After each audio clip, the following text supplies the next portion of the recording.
และนี่คือรีแคปที่ทางคณะ EP 7ค่ะเย้ก่อนอื่นเราให้ผู้กำกับได้รู้หลังตัวเองก่อน เป็นการสารภาพบาปของตัวเองนั้น รู้สึกยังไงโดยรวมกับ EP นี้ นุ้ย เฮ้ยกูคนแรกแล้วเหรอ ก็ดูแล้วมันก็มีความรู้สึก กำลังคิดว่า EP นี้เป็นความผสมที่ดีระหว่างความโรแมนติกของตัวละคร และเรื่องราวเส้นหลักที่มาแบบคอมโบมากเลือกแบบอยู่อย่างนี้เลยอ่ะ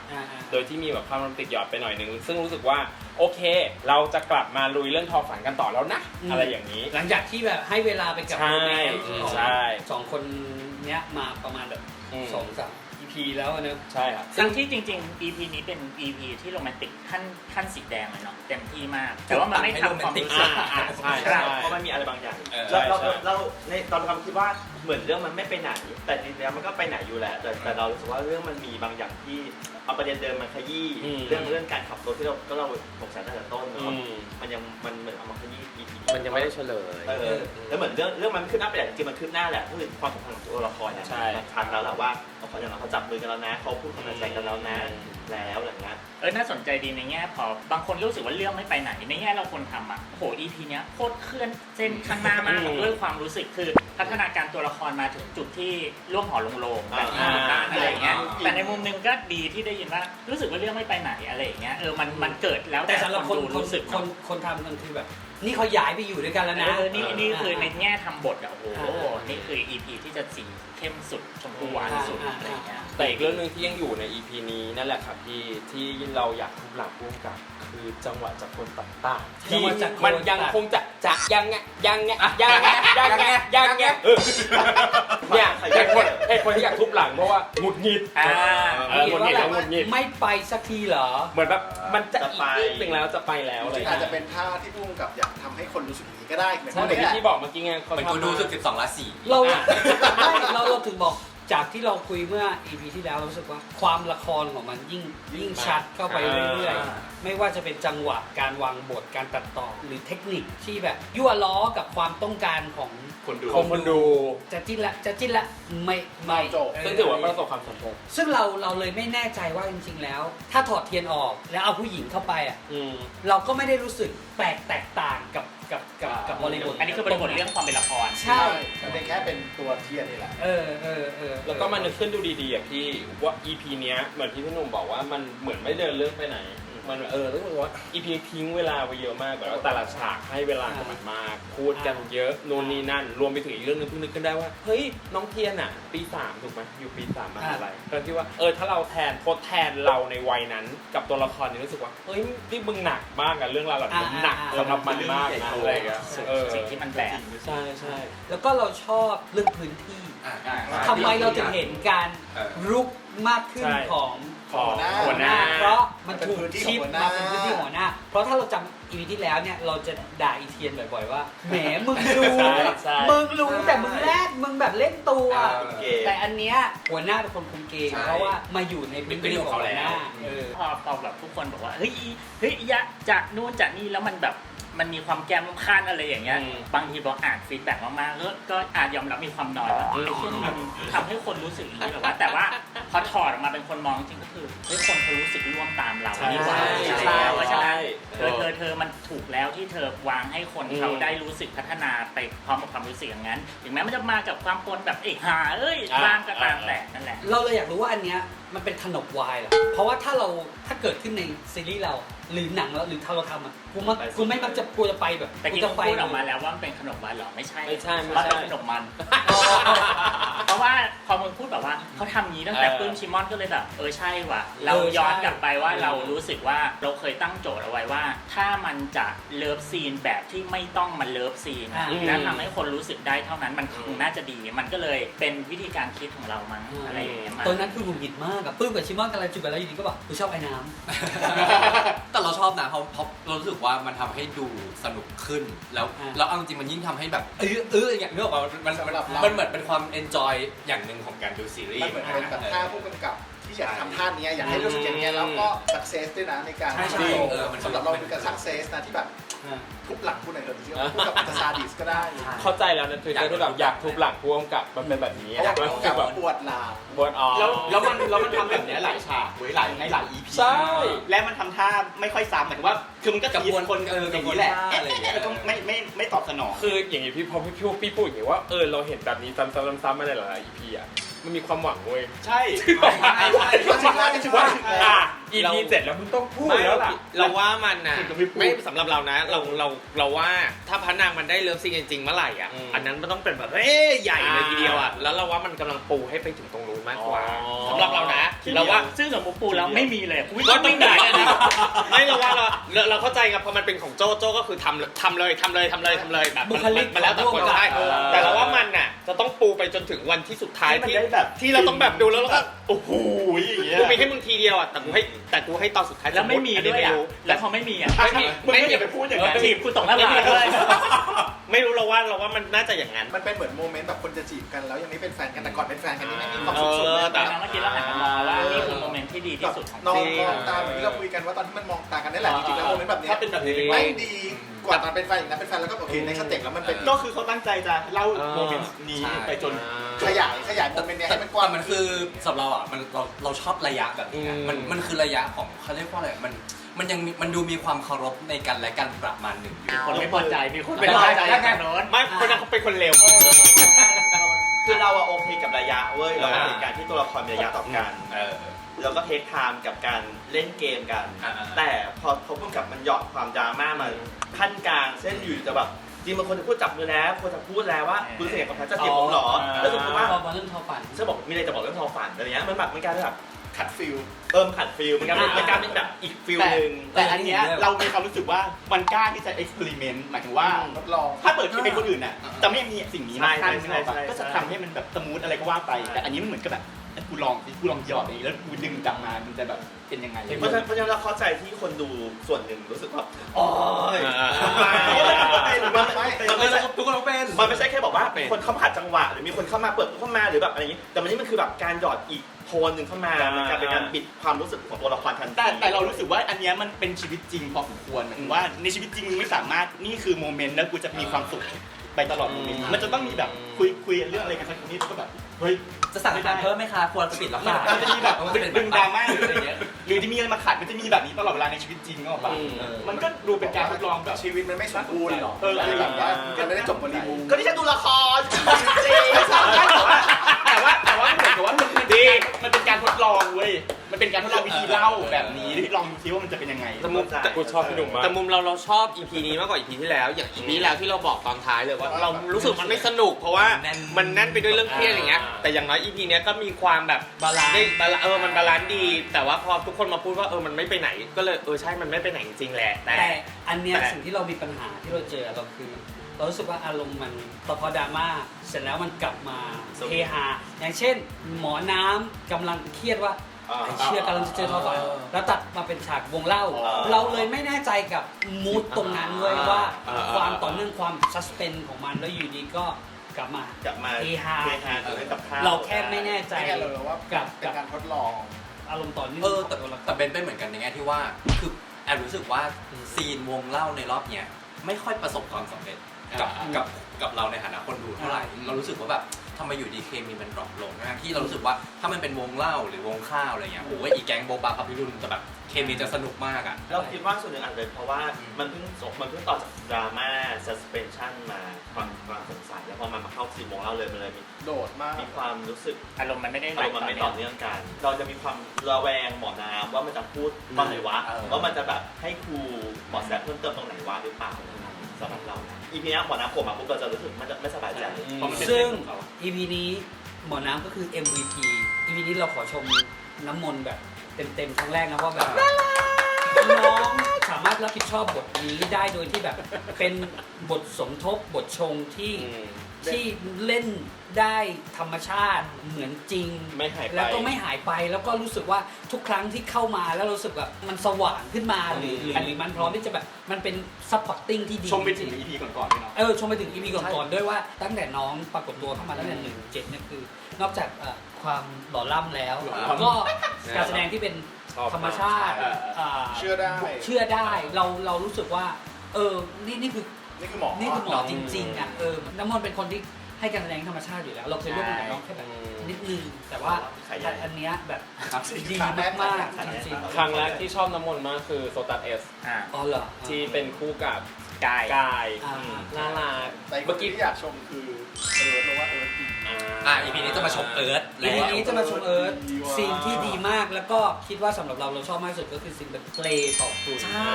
ซีนเมากึ่ม จะบอกว่าการเมาเนี่ยสำหรับแสดงนั้นยากมากเว้ยในการเล่นเมาเนี่ยบางคนมันก็แบบจำนะ เมาแค่ไหนเมาอะไร คนเมาอ่ะไม่ได้มาพูดคนเมาจริงๆแล้วพยายามพูดให้ normal ที่สุด ถูก ซึ่งสายตา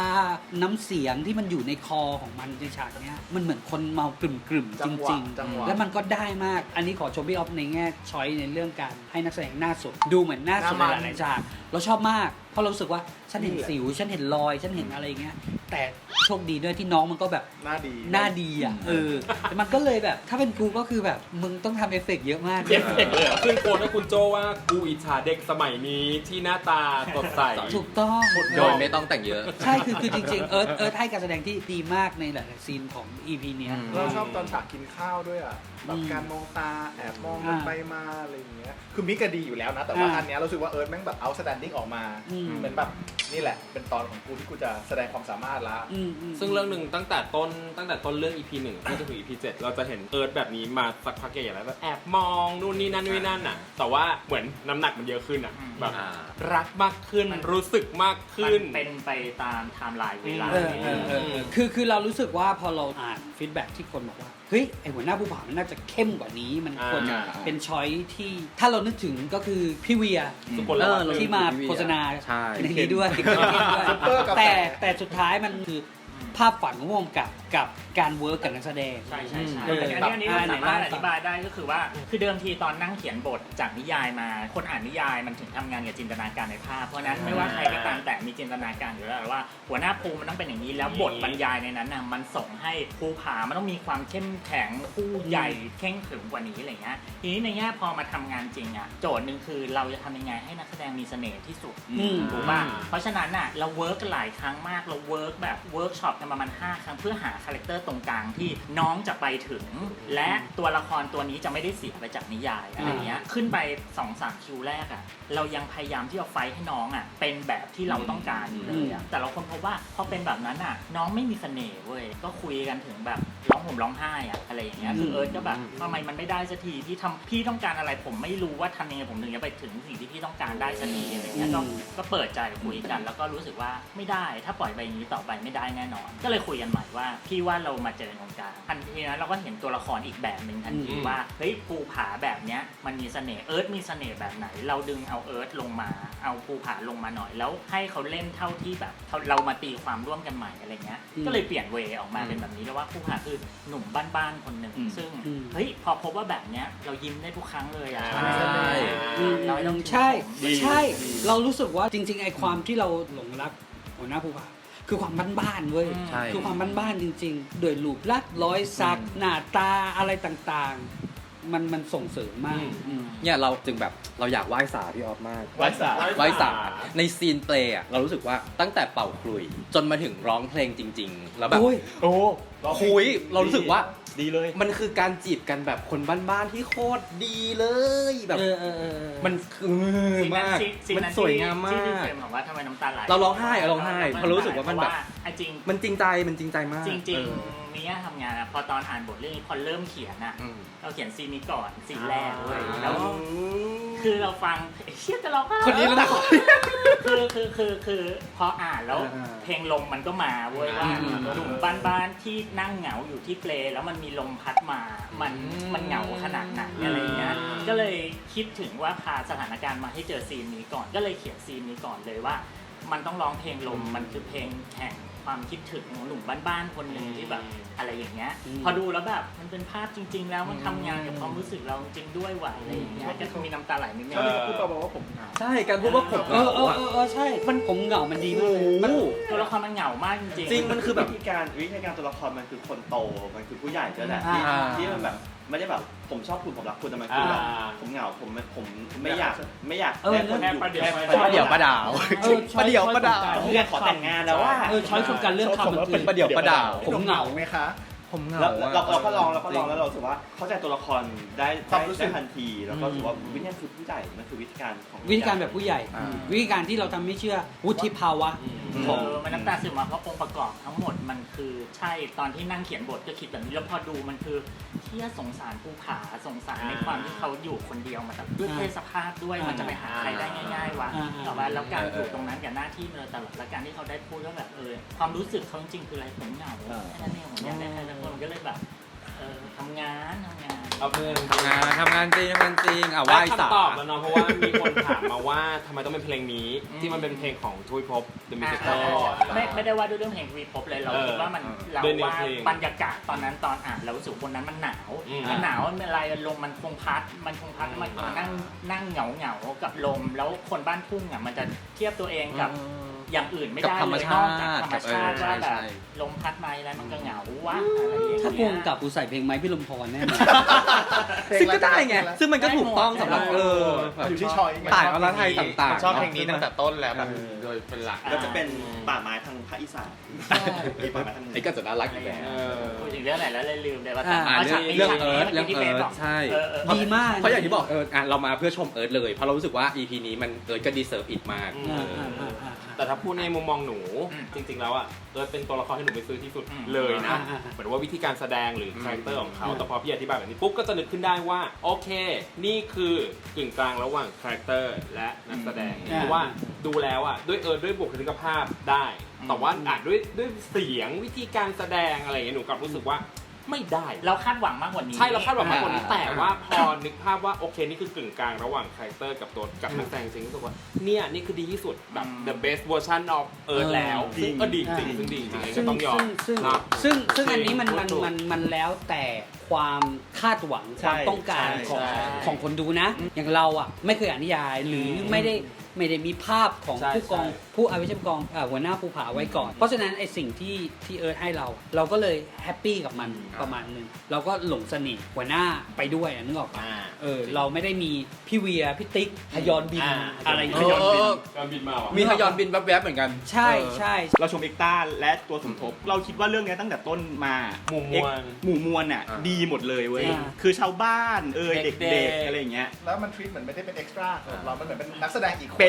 เป็นบุคคลที่มีความสำคัญกับตัวละครในเรื่ ดู อง รู้สึกว่าเขาสนุกกับการแสดง ใช่ แล้วดูเป็นธรรมชาตินี่อย่างฉากอะไรนะที่แบบ โรงเรียนเหรอ ชาวบ้านโรงเรียนด้วยแล้วก็ฉากชาวบ้าน เปิด ที่แบบ โรงเรียน ความเชื่อ พูดเรื่องความเชื่อเนี่ยโฟล์มาก ใช่ แต่อยาก ดี น้องลอง ไป เพล ถึง ง กระทั่งแบบตำรวจเราก็ยังเชื่อนะ ตำรวจก็ ยังดูแบบยังไม่แล้วกระทั่งแบบน้องผู้หญิงในร้านเหล้าก็ยังโอเคเหรอ ใช่เราโอเคคือโอเคฉากนั้นเราอาจจะไม่ซื้อแต่ตัวน้องผู้หญิงในร้านเราอะเราว่าเฮ้ยก็ยังถือว่าแบบไม่ประดับ คือเราว่าพี่ออฟแบบควบคุมสิ่งเหล่านี้ได้ดีเว้ย ใช่ มันยังไม่ติดอะไรเลยนะ EP 1 อวย ไม่ได้อวยไม่ได้อวยไม่ได้อวย งั้นมีเรื่องอวยเพิ่มเรื่องหนึ่งเรื่องเนี้ยเราว่าแต่ว่าอวยมันนะแต่ว่าพุ่งกับหลายๆคนก็ต้องเกลียดมัน ทำไมอ่ะ เรื่องการไทยอินสินค้า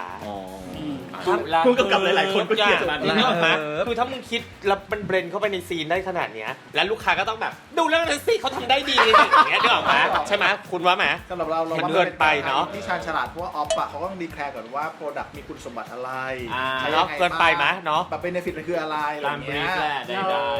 เรารู้สึกว่าเดี๋ยวนี้คนดูไม่ได้แอนตี้ การไทยอิ สิ น นค้าที่อยู่ในนั้นแล้วเว้ยไม่ว่าจะทำยังไงคนดูเข้าใจได้ว่าอุตสาหกรรมนี้ต้องขับเคลื่อนด้วยเม็ดเงินใดๆการมีสินค้าอยู่เนี่ยเดี๋ยวนี้มันเป็นบวกแล้วแต่ว่าเราก็เลยคิดกับเรื่องนี้ว่าทำยังไงให้มันอยู่ในความบวก คนดูรู้อยู่แล้วแหละว่าเป็นซีนไทยอินแต่มันควรไปกับเรื่อง แต่มันจะไม่ได้แค่ธรรมดาในเรื่องซีนนั้นมันควรจะเป็นซีนที่พิเศษเพราะว่าเราก็ให้เกียรติเขาที่เขาก็มาสนับสนุนมันก็เลยจะไปเกินเบอร์ความเรียลลิสติกไปนิดนึงเพื่อให้มันอยู่ในความพิเศษตรงนั้น แต่อันนี้ไม่เกินนะ ไม่เกินโอเค เกลียดกูเกลียดท่าอย่างเงี้ยที่อะไรวะ เฮ้ยอันนี้เล่า ได้ ด้วย ซี คน วาม ซีนเยี่ยมใคร ทีนี้ไม่ด้วยความที่ดอมก็เด็กผู้ชายทั้งคู่อ่ะ เออ แต่ซีนเนี้ยตัวละครมันต้องอ่อนหวานอะไรอย่างเงี้ยมันต้องเป็นห่วงเป็นใยกันก็จูนเรียบร้อยแล้วถ่ายครั้งหนึงแบบมันแข็งไปมึงต้องห่วงกว่านี้ สิ่งที่มิกทำคืออะไรพอเอามือไปแตะมิกเอื้อมเอาหน้าตัวเองเข้าไปทำให้มันเกิดความซอฟต์ขึ้นนิดนึงอะไรอย่างเงี้ยไม่บอกแต่ไปกระซิบมิกนะมิกมึงช่วยพี่เอิร์ธหน่อยอะไรอย่างเงี้ยคือด้วยความเอิร์ธมันก็ไม่ได้นุ่มนวลอะไรขนาดนั้นความเป็นผู้ชายอะไรเงี้ยก็เลยไปกระซิบมิกพอไปแตะมิกก็จะเอาหน้าแนบเข้าไปให้มันเกิดความนุ่มนวล แต่ซีนนั้น ใน ที่ ฐานะพาร์ทเนอร์กัน เซอร์ไพรส์คือพอมือไปถึงหน้ามือไปถึงหน้ามิกแล้วใส่ตามิกคือแบบเหมือนแบบมองเหลือบคือแบบเบามาก เบา เสียว เราเสียดายอันนี้อันหนึ่งตอนฉายตอนซีนดึงดึงมาก่อนเรารู้สึกว่าเราเห็นตัวอย่างไปแล้วทั้งที่จริงซีนนั้นเนี่ยดีมากใช่ตลอดระยะเวลาสัปดาห์เนี่ยมันถูกสปอยมาแล้วพอมันดึงมันก็เลยไม่จริงๆเราต้องเกิดแล้วก็เรามาแล้วแต่พอเราเห็นแล้วเราก็รู้สึกว่าแบบ อันนี้มันก็ไม่ได้มีอะไรมากกว่านั้นอะไรอย่างเงี้ย ตอนอาบน้ำก็ดีนะ ตอนนั้นก็ดี ก็แบบ ตอนอาบน้ำอ่ะซีนนั้นอ่ะมิกทำให้ซีนนั้นดูดีดูน่ารักมากทำพอดีของมันว่าไม่ได้ปฏิเสธการเข้ามา ใช่ชอบการแบบว่าได้แล้วไปแล้วอะไรอย่างเงี้ยแบบ ไม่ได้ปฏิเสธการเข้ามาเพราะก็รู้อยู่ว่าตัวเองก็มีใจอะไรเงี้ยแต่ก็ไม่ได้มากเกินไปที่จะปล่อยอะไรเงี้ย สงวนตัว สงวน วิ หน่ ธี อย ช้อยที่เลือก การเล่นแบบนี้มันยากมากนะเว้ ใช่ ย มันไม่ได้เลยต่ำเลยนะ รู้นะให้มึงนิดนึงให้กิฟต์มึงให้กิฟต์คนดูด้วยนิดนึง ใช่ พอแล้วออกได้แล้ว พอแล้วอย่างเงี้ยใช่มันถูกต้องเฉยเลย เล่นยากอ่ะ ซึ่งเช่นกันมันอาจจะไปเป็นเหมือนซีนที่พี่โจพูดว่าซีนเรื่องนอนที่ดึงไปนอน เราก็รู้สึกว่าไอ้ระยะที่แบบว่าฉันนอนวันนี้เสร็จปุ๊บแล้วหัวหน้าก็ลงมานอนข้างล่างอ่ะเราก็รู้สึกว่ามันเป็นระยะที่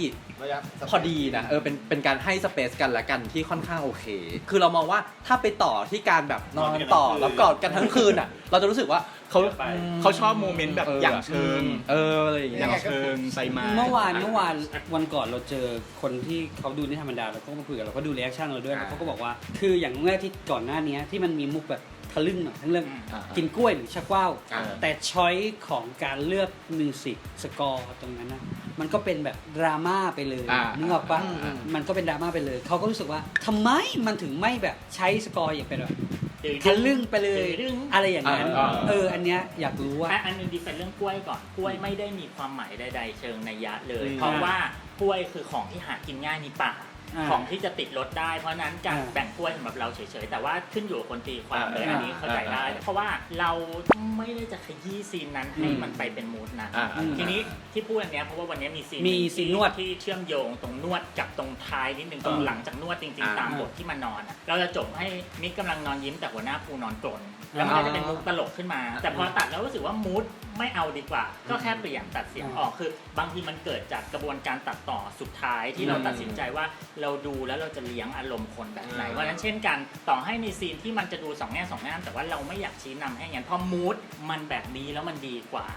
ให้คนเกิดการตีความข้างนอกเอาเองไม่จำเป็นต้องไปขยี้ด้วยสาวอะไรอย่างเงี้ยก็เลยเลือกช้อยนั้นแค่นั้นเองเบสซีนไปยังนะ เบสซีนก็ซินเปลไงโอเคซินเปลมีคนเบสซีนอื่นหรือเปล่ามีคนชอบแบบอื่นหรือเปล่าฉันชอบเปลนี่ก็ยังชอบเปลเพราะเปลรู้สึกว่ามันขนลุกโดยที่ไม่ต้องทำอะไรพอตัดสินใจว่าไอ้เชี่ยผมเหงาร้องเพลงก็คือรู้สึกแล้วการมันเป็นแบบขึ้นโรลเลอร์โคสเตอร์แล้วแบบเสียวท้องน้อยกลัวไม่ใช่โรลเลอร์โคสเตอร์มันเป็นไอ้เครื่องที่มันยกขึ้นไปสูงๆอ่ะแล้วปล่อยลงมา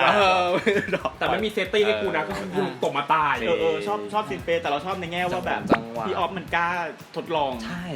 เล่าแบบนี้คือถ้าเป็นคนอื่นมันก็ไม่อยากจะมีอะไรมาดึงดราม่าระหว่างตรงกลางซึ่งเวิร์กแต่แม่งเอาสักหน่อยที่เราเลือกนะเพราะจริงๆตอนโบสอ่ะมันเขียน follow inner หัวหน้าด้วยถึงแม้หัวหน้าจะมีเส้นลักอันนี้อยู่ก็ตามแต่ลึกๆเส้นนี้ที่มันสงสัยมาตลอดเนี่ยป่ะอย่างผัก2สีใดๆที่มันคงมาตลอดมันก็ยังไม่ได้คำตอบว่าแล้วมันคืออะไรในสิ่งที่มันคาใจแล้วพอมันเมาอ่ะสติในการควบคุมทุกอย่างก็ไม่มีมันก็ถามไม่หมดอ่ะเราถึงคิดว่ามันเป็นการทดลองที่เหมาะสมหมายถึงว่าก็ถูกแล้วที่มาจังหวะนี้เพราะคนเมามันก็จะอยากจะพูดอะไรไปเรื่อยๆสิ่งที่มันค้างคาหรืออะไรอย่างเงี้ยแล้วจริงๆเราว่าไอ้การพูดสิ่งนี้มันก็เป็นการสื่อถึงความรักเหมือนกันเว้ยในแง่ว่าอีกหนึ่งปมที่มันผมอยากรู้ผมติดเรื่องนี้กับคุณที่แท้จริงกับคุณอ่ะแฟร์กับเราหน่อยอะไรอย่างเงี้ยอยากรู้ว่าอะไรอย่างเงี้ยและนี่คือช่วง เดี๋ยวเราจะแจกบัตรทุบหลังให้กับพี่คมนะครับจำนวน 200 ล้านใบ โอ้ยเยอะๆใช่ไหม แจกหรือพรีออเดอร์ ทุกภาษา เราชี้ก่อนเลย อ่า เพราะว่าเราแอบไม่ซื้อฉากสเปเชียลหลังจบก่อนจบเพราะเรารู้สึกว่าเราแอบเบื่อฉากนี้ในแง่ที่ว่าเราเห็นฉากแบบเนี้ยตามละครหลังข่าวอะเยอะมากๆจนกลายเป็นฉากที่เรารู้สึกว่ามันไม่ให้อะไรเราเลย แล้วมันเป็นฉากที่ดู หลุดคาแรคเตอร์ ดูหลุดคาแรคเตอร์น้องเหมือนกันเนาะ น้องไหน หลุดคาแรคเตอร์ น้อง หัวหน้า ดู ผู้บ่าว หัวหน้าภูผาว่าแบบเฮ้ยทำไมอยู่ดีหัวหน้าเป็นคนเอ็กซิบิทขนาดนั้นวะ แต่มันเป็นพื้นที่เขาเปล่า นี่ไงเลยอยาก เพราะเขาเป็น ให้ แบบ เลยอยากมาลองดูว่าพี่ๆแต่ละคนเห็นอย่างไร ขอใช้คำโจ้เราไม่แน่ใจ อ่า เหมือนกันว่า อ่ะ ว่ามันควรจะมีหรือไม่มี คืออันเนี้ยไม่ใช่ครั้งแรกที่ภูผามีความ อ่า มันมีตั้งแต่ตอนถอดเสื้อแล้วก็ มีความ มีความโช หยอ ว์ ก มีความโชว์มีความแบบว่าอยากรู้ว่าเธอจะรู้สึกไงต่อชาย อืม เธอจะกล้ามองไหมเธอจะเขินไหมเหมือนเล่นเกมกับ หรือแม้กระทั่งตอนที่ตามไปอาบน้ำให้ตอนที่ทาสบู่ อ่า ที่เราพูดว่าเข้าไปทำไมมันต้องเข้าไปยืด จริง ตัว ยืนข้างก็ได้อะไรอย่างเงี้ย บุกลุกเหลือเกินอะไรเงี้ย แต่พอมาฉากข้างหลังตอนสุดท้ายสเปเชียลเนี่ยเราก็รู้สึกว่าไม่แน่ใจว่ามีหรือไม่มีดีกว่ากัน แล้วก็รู้สึกว่าทุกครั้งที่มีฉากสเปเชียลมันคือฉากเซิร์ฟคนดูเนาะให้คนดูฉากพิเศษของคนนี้ใช่ปะ ซึ่งรอบเนี้ยมันก็ถามว่าได้ไหมมันก็อาจจะได้ในแง่แบบตัวละครมันไปอีกขั้นหนึ่งเนาะไปอีกเวลหนึงแล้วอะไรเงี้ยแต่สำหรับเราก็ยังไม่แน่ใจ หนูพูด2แง่แล้วกันนะครับพี่ พูดหนึ่งในแง่ซีนแบบนี้ในละครไทยจะเป็นซีนปลดล็อกพระนางอะไรบางอย่าง แต่ส่วนใหญ่แล้วมันจะมาในรูปแบบของการ ทำให้มันตลก โคอินซิเดนต์มากกว่ามันเป็นความบังเอิญผ้าหลุดเดินออกมานู่นนี่นั่นอะไรอย่างเงี้ยแต่พอครั้งนี้มันเป็นการแสดงแบบก้อนนี้ตั้งใจก็จะย้อนกลับไปที่เรื่องพื้นที่ที่พี่ออฟพูดอันนี้พูดในเรื่องในแง่ของสเปซรู้สึกว่าโอเคนี่คือสเปซของเขาแล้วคุณเทียนคือคนที่เข้ามาอยู่ เพราะฉะนั้นแล้วนี่คือพื้นที่ของเราคอนดิชันของเราเป็นแบบนี้อันนี้มองในแง่นี้นะพี่แต่คือถ้ามองในแง่ละครไทยอาจจะไม่ซื้อในความไม่บังเอิญเดี๋ยวมันดูแบบตั้งใจ เขาพู เกิ ด น เขา ไป พูด2 รอบว่าเดี๋ยวก็ชิน ใช่เดี๋ยวก็ชิน แบบเหมือนคน นี่ ผัว คือ เมีย สิ่ง มาอยู่ ที่ ด้วยกันอะว่า นี่คือสิ่งที่เขาทำเป็นปกติ ใช่ แล้ว คือเหมือน แต่ว่าข้อ เขแก้ผ้าอยู่บ้านอยู่แล้ว แต่ว่าข้อ2สำหรับหนูรู้สึกว่าอันเนี้ยคือมีหรือไม่มีก็ได้ รู้สึกว่ามีหรือไม่มีก็ได้แต่นี่คือช่วงจังหวะก่อนขึ้นเครดิตพี่อะมันพีคมากแล้วรู้สึกว่าถ้า EP นี้จะเป็นสัก EP หนึ่งที่ไม่มีอีสเปเชียล ก็ไม่เป็นไร จะดีมากสำหรับหนูจะรู้สึกว่าแบบทิ้งกูไปเลยก็ได้ครับพี่ออฟทิ้งกูให้อยู่ตรงนี้ไปอะไรแบบนั้นได้หรอปะ แต่นั่นแหละคิดว่าอันนี้มันเป็นการที่พี่ออฟก็อยากทำให้คนผ่อนคลายคือเหมือนกับว่าอยากจะทุบหลังกูกูให้มึงเซอร์วิสไปหน่อยก็ได้ เป็นแบบนั้น จะให้ทุบเบาลงทุบนะแต่ทุบเบาลงคือมันเป็น เราว่าอันนี้สำหรับเราไม่ได้มีปัญหากับตัวฉากมากนะเราว่าหลายคนอาจจะมีปัญหาเรียกว่าหัวหน้าภูเนี่ยไปเปิดให้ครูเทียนดูโดยที่แบบว่า ไม่คอนเซนต์ ไม่คอนเซนต์ไม่อะไรอย่างนี้รู้สึกอย่างนั้นหรือเปล่า หรือเปล่า ซึ่งพอพูดถึงว่าแต่มันเป็นสเปซเขาอะอันนี้ก็ ก็ยินยอมอันนี้ไม่ได้พูดเรื่องคอนเซนต์เรื่องการเห็นเครื่องเพศนะแต่พูดถึงว่าเขาเข้ามาอยู่ในพื้นเหมือนเทียมเข้ามาอยู่ในพื้นที่ของนี่แล้วอ่ะมันคือการยินยอมและเปราะหนึ่งหรือเปล่าไม่รู้ว่าอันนี้ไม่รู้นะ แล้วเรารู้สึกว่าเขาทีซิ่งตัวละครนี้กันมาจนกระทั่งที่รู้สึกว่า comfortable ที่จะแบบต่างแล้วรู้สึกว่าเขาก็น่าจะไม่คิดอะไรหมายถึงว่ามันมีการแบบหรือเปล่า ซึ่งอันนี้มันก็เป็นประเด็นเซนซิทีฟนะมันแล้วแต่วิจารณญาณของแต่ละคน แต่อันนี้เราอยากรู้ในฐานะผู้กำกับแบบโจหรือออฟเองก็ตามอย่างเงี้ยแล้วพวกฉากพวกนี้เราต้องถามน้องๆบอกว่าเล่นได้แค่ไหนเห็นได้แค่ไหน ถามตลอดพี่ไม่ว่าจะจับจะจูบจะอะไรถามน้องก่อนเลยคุยกันก่อนเลยว่าบทพี่เขียนมาอย่างนี้นะแต่พี่ถามหนูก่อนนะหนูสะดวกใจยังไงผู้หญิงสมมติว่าเฮ้ยเดี๋ยวมันซ้อนมันงัดเราจะถามน้องตลอดว่า จะ แค่ไหน ให้เป็นมุมเฉยๆไหมอะไรอย่างงี้ แต่จะเล่าให้ฟังก่อนว่ามึงสมมติว่าแบบพี่กำลังจะทำเรื่องนี้นะ เราอาจจะต้องเปลืองตัวกันหน่อยนะทำใจกันก่อนนะ แต่มันคือการไว้ใจกันของผู้กำกับกับนักแสดง เพราะฉะนั้นถ้าเขาไว้ใจเราก็ต้องรับผิดชอบกับความรู้สึกเขาด้วยทำเขาออกมาให้รู้สึก เหมือนมันต้องคุยกันว่าทำสิ่งนี้เพื่ออะไร เพื่ออะไรใช่ไม่ใช่ พี่อ เพื่ อ อ ฟ จะ จะคุยกับเอิร์ธไหมอ่ะ แต่ยังไม่บอกแต่ก็เลยบอกว่าอันนี้แล้วแต่วิจารณญาณของทุกๆคนนะไม่มีการตัดสินได้ว่าอันไหนผิดหรือถูกนะอันนี้สำหรับ แต่เราคิดว่าจริงๆมันอยู่ที่ท่าทีการพรีเซนต์ด้วย คืออย่างอันเนี้ยเรามีความรู้สึกว่าเขาไม่ได้พรีเซนต์เพื่อขยี้ให้มันทะลึ่งลามกอะไรอย่างเงี้ยมันคือฉากที่เผยให้เห็นว่าคนสองคนมัน ก็เปิด คอมฟอร์ อ่ะ ตที่จะ ใช่ นึกออกไหมมันคือความหมายแบบนั้นสำหรับเราที่เราดูนะมันไม่ได้มีท่าทีว่าแบบฉันจะแบบอะไรอย่างเงี้ย เราเลยคิดเหมือนนุ้ยที่บอกว่ามันจบ มันแบบ มัน แล้วพอมัน อยู่ใน มาขยี้อันนี้แล้วพออันนี้มันจะเป็นแบบอีกมูดนึงเลยอ่ะเราเลย คือถ้าอันนี้มันไปต่อตรงอื่นมันอาจจะสมูทกว่านี้หรือเปล่า ใช่ ไม่รู้ เข้า ใช่ ใจในแง่ผ่อนคลายเหมือนที่พี่หนุ่มพูดเหมือนกันนะว่าโอเคเครียดมากจบมาได้ผ่อนคลายแต่ว่าหนูกำลังรู้สึกว่าเฮ้ยกำลังเข้มข้นมากแล้ว อันเนี้ยอาจจะไม่มีก็ได้สำหรับหนูนะทิ้งเราไว้ก็ได้ ทิ้งเราไว้ดีกว่า สำหรับเราชี้พูดไปบ้างแล้วที่เรารู้สึกว่าบางอารมณ์ซัสเพน อ่า แล้วกลับมา Romantic อะไรอย่างเงี้ยมันมีอยู่ประมาณ2 ครั้งที่เรารู้สึกอย่างนี้ เดี๋ยวไปใส่ชีตตอนคิดพูดตลับไปตลับมา เอ้ยแต่พอพูดอย่างเงี้ยเรารู้สึกว่าพอพูดถึงความคอนเซนต์น่ะในขณะเดียวกันอ่ะพอเราไปฟังไดอะล็อกที่เทียนอ่ะพูดกับหัวหน้า เราจะรู้สึกว่ามันก็มีความคอนเซนต์นิดนึงเหมือนประมาณนึงเหมือนกันนะในแง่ที่ว่าเขาพูดเหมือนแบบทุกอย่างมันคือปกติแล้วอ่ะมันไม่ได้แบบ นี่แหละบ้านผม แบบหมายถึงว่าก็รู้ว่าว่ายังไงก็ต้องเห็นกันอะไรอย่างเงี้ยประมาณนั้น แต่ในแง่ละครไทยอ่ะเราเห็นแบบนี้มา ใช่ ทั้งชีวิตที่ ใช่เราเห็นทั้งชีวิต แต่นั่นแหละมันด้วยเงื่อนไขของจุดเริ่มต้นของสิ่งนี้ หมายความว่านี่มันคืออันนี้เกิดจุดเริ่มต้นเกิดจาก อะไร everyday life ของเขาอ่ะมันคือก็กูแก้ผ้าอยู่บ้านแต่กับเรื่องอื่นๆที่เรารู้สึกว่าเฮ้ยมันยินยอมได้มันคือ coincidence มันคือความบังเอิญอะไรอย่างเงี้ยเพราะฉะนั้นแล้วก็แล้วแต่ผู้ชม พี่แจ็คมี ไป ชื่อ ที่ อะไร สำหรับเรานะเราว่าพอเมื่อกี้ออฟเล่าภูมิหลังของหัวหน้าภู จ้ะ ว่าแบบเขาเหงาผมเมื่อกี้พอฟังมันปุ๊บเชี่ยถ้าเป็นผู้ชายคนหนึ่งที่ต้องอยู่บนนั้นด้วยเพศสภาพด้วยต่างๆเชี่ยต้องเหงามากเลย แต่เรารู้สึกว่าเราไม่ได้แมสเสจนี้จากหัวหน้าภูตั้งแต่ต้นเรื่องมา เพราะฉะนั้นเราพูดแล้วขนลุกแต่คือพอวันหนึ่งที่มันเจอครูสีเทียนที่มันแบบเนี่ยมันจะต้องฟูลฟิลมาก ที่จะมาอุ่นไอรักไว้ความเหงาให้ เราพูดเลยว่าเราจะต้องยอมแพ้แบบอะไรแบบเนี้ยเพราะฉะนั้นเราเลยไม่อินไปกับเพราะเราไม่เข้าใจแบ็คกราวด์เขาเหมือนที่ออฟเล่าอ่ะแค่นั้นนึกออกไหม อันนี้เข้าใจได้ เพราะพอแบบพอมั่งฟัง ยังไปไม่ถึงตรงนั้น ก็เลยรู้สึกว่าชีวิตหัวหน้าภูน่าสงสารจังเลยอ่ะแล้วรู้เลยว่าถ้าการที่มีครูสีเข้ามามันต้องแบบมันถึงต้องทำอะไรกับเขาขนาดนี้เพราะมันไม่รู้ว่านี่คือแบบโอกาสเดียวของเขาหรือเปล่า ตกลงอันนี้มันชี้หรือมันชม ไม่มันคือชี้เราชี้เพราะว่าเรารู้สึกว่า ชื่อ เรา ว่า ไม่เห็น เขาไม่เห็น เราไม่เห็นครูหัวหน้าภูมาตั้งแต่ต้น ใช่ไหม แต่เราสัมผัสได้จากทั้งหมดมั้งจากกิจกรรมจากไดอะล็อกหรือจาก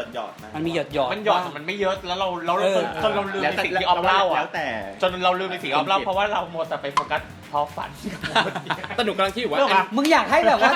หัวหน้าภูหาต้องมีแบบ อยู่แห่งไหนคนที่ฉันเฝ้าคอยเจอมึงต้องการอย่างนั้นใช่ไหม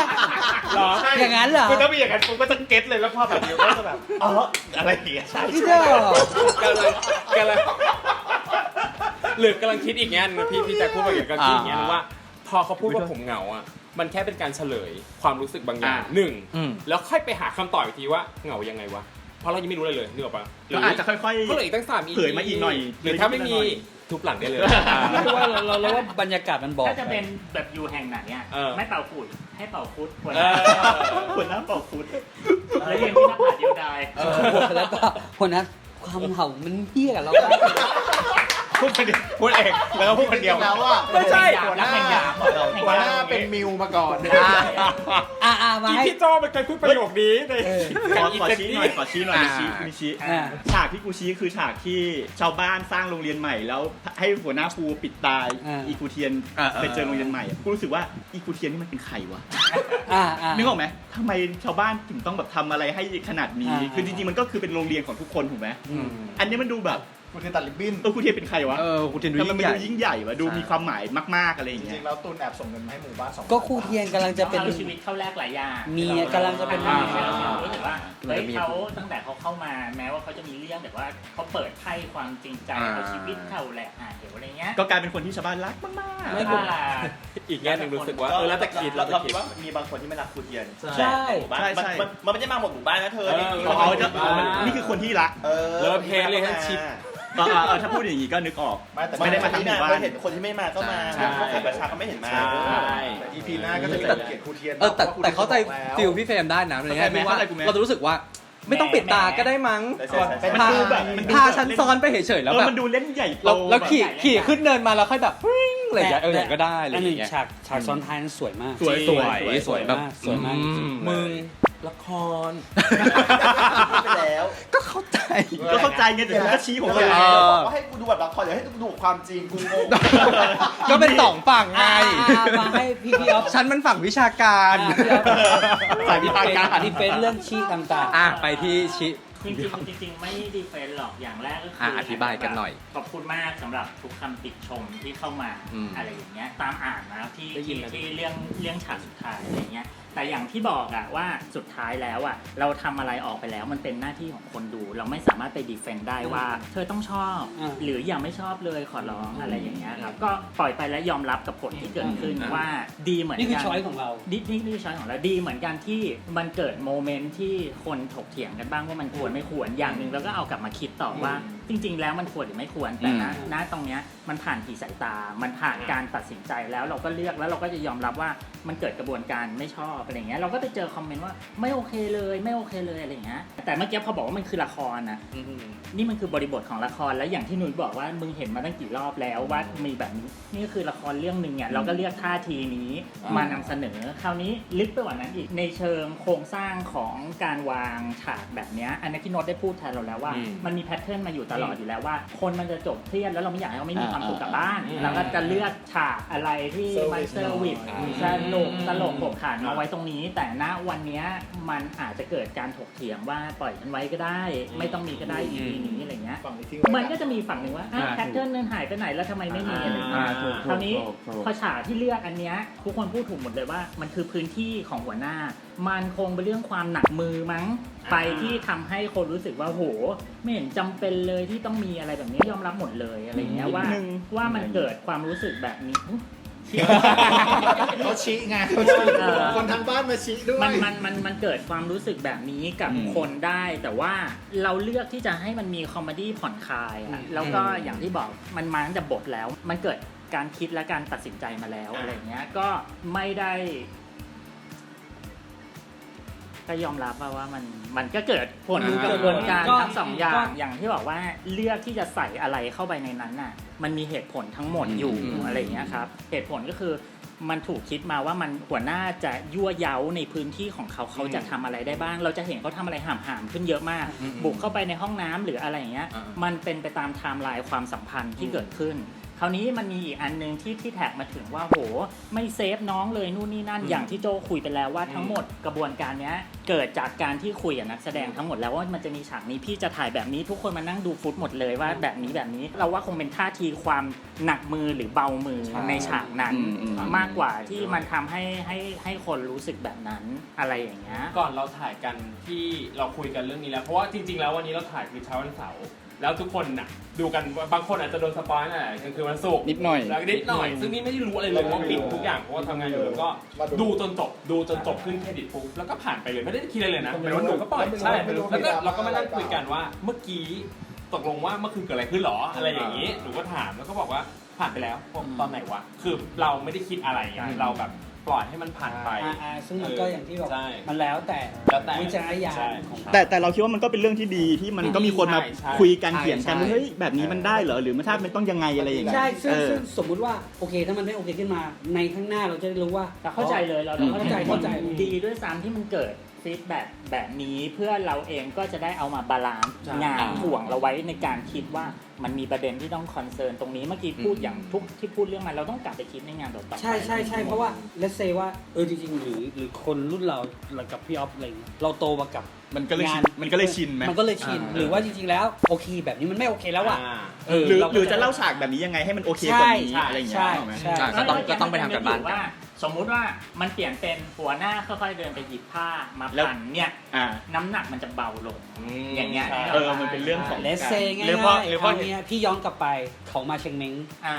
ฉากนั้นไม่โดนเพราะมันเกิดจากอุบัติเหตุเกิดจากอุบัติเหตุเกิดจากความบังเอิญใช่เกิดจากความบังเอิญแต่ณอันเนี้ยก็อย่างที่บอกหัวหน้าภูทำสิ่งนี้เป็นกิจวัตรเป็นประจำอยู่แล้วและอันเนี้ยแต่สำคัญเราจะไม่ได้ดีเฟนว่ามันไม่บังเอิญหรือว่าเป็นกิจวัตรมันเกิดจากความยั่วเย้าของเขาที่เขาจะกล้าทำอะไรในพื้นที่ยั่วเย้ากับคนที่เขารู้สึกว่าเขาเทสแล้วว่ามันโอเครู้สึกอะไรกับเขาอะไรอย่างเงี้ย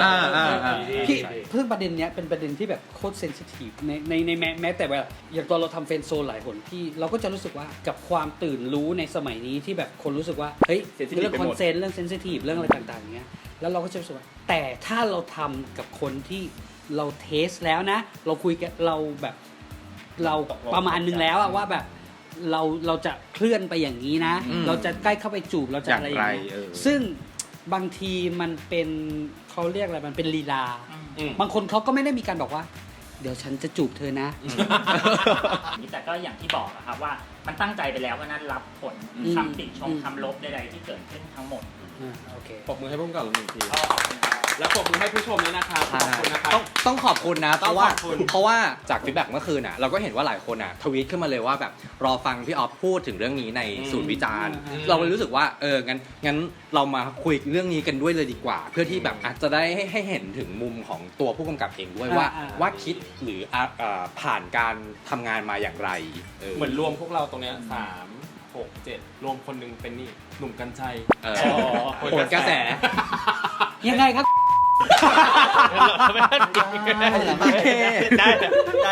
สุดท้ายก็คืองานออกไปให้คนดูแล้ว ก็เป็นของคนดู ก็เป็นของคน อย่าง ดู ที่บอกเลยว่าเราจะไม่ดีเฟนต์ว่าต้องเพราะว่าเราพูดใน EP แรกแล้วบอกน้องทุกคนว่าพับบิกแล้วทำอะไรไม่ได้แล้วเป็นหน้าที่รับของคนดูของมันอะไรอย่างเงี้ยเท่านั้นเองจริงรายการสุดวิจารณ์ทุกคนก็มีสิทธิวิจารณ์ได้เหมือนกัน วิจารณ์พวกเราก็ได้ใช่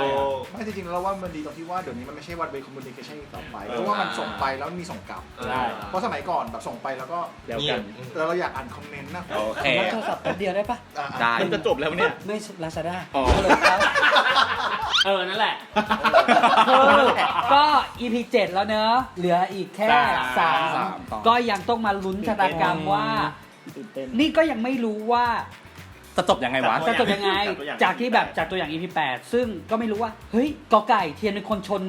จริงหรือเปล่าเพราะเราไม่รู้เรื่องเลยหรือนางจะหลอกอะไรฉันหรือเปล่านี่ฉันจะเป็นงองูถูกทุกข้อใช่ฉันคือไม่รู้เรื่องอะไรไม่ได้หมดแล้วหรือทอฝันยังไม่ตาย เฮ้ยทอฝันอยู่เนินผีทอฝันอยู่เนินผีแล้วบอกว่าแล้วชนฝันอยู่ต้องเนินผีนะนางนพภาเฮ้ยอันนึงที่อยากจะคุยก็คือว่าชอบดูอะไรในช่องเราเลยอย่างเงี้ยมาได้เลือกหยิบจับแนะนำมาจริงๆแล้วเราควรแบบอ่านคอมเมนต์บางคนแบบว่ามันมีคนที่มาเขียนคอมเมนต์ถึงเราชาวต่างชาติได้ซึ่งเดี๋ยวว่าวันค่อยอ่านเพราะว่านี้ง่วงไม่เกี่ยวไม่หรอกก็ติดตามทั้ง reaction แล้วก็ recap ของเราด้วยนะแล้วก็อนาคตไม่มีแค่นิทานพันดาวเลยเดี๋ยวก็จะมีแบบอื่นบ้างเนอะใช่จ้าที่ต้องฝากจริงรวมถึงนั้นได้ไหมรวมถึงแขกรับเชิญรวมไปถึงก็จะมีบ้างแล้วมีสปอนเซอร์รวมไปถึงบล็อกมีทุกอย่างขอบคุณชาวต่างชาติด้วยพี่ชาวต่างชาติเหมือนเดิมฝั่งชาวต่างชาติเหมือนเดิมสำหรับชาวต่างชาติที่อยากพูดอย่างคิด The Back of พี่ออฟมีหลายคอมเมนต์มาก Thank you so much for following us both reaction and recap Yep we have so much fun watching this EP เนอะครับwe read all the comments that you write to us also like I have this one like they are the guy who are 24 years old watching us yes and I feel so glad that it's very meaningful for us all of us that okay this is what we do and we impact not just in Thailand but in global okay นะ and we will hit him for you นะก็รบกวนกด subscribe กันด้วยนะมันจะได้แจ้งเตือนเวลาเรามีอะไรใหม่ๆกดกระดิ่งด้วยกดกระดิ่งเรื่องแบบกำลังใจของใช่ว่าเวลามันเห็นยอดซับเพิ่มขึ้นมันตื่นเต้นถ้าชอบพวกเราก็ฝากกดไลค์กดแชร์ด้วยสำคัญของเรามากเพราะว่าเราจะได้ไปขายโฆษณาได้ด้วยนี่แล้วก็มาแพชชั่นล้วนๆพูดกันตรงๆนี้นะแล้วก็พบกับผลกระแสได้ใหม่นะครับไม่ใช่ยังไงไม่เอาเฮ้ยEP นี้สิ่งที่มันขาดไปอ่ะคืออะไรนะพี่โจ้ไม่ได้ด่าเทียนจริงก็ EP นี้มันไม่ค่อยแรกEP นี้หัวหน้าแบบหัวหน้าแรกเจอกันใหม่ EP 8นะครับกดไลค์กดแชร์กด Subscribe นะครับสวัสดีครับ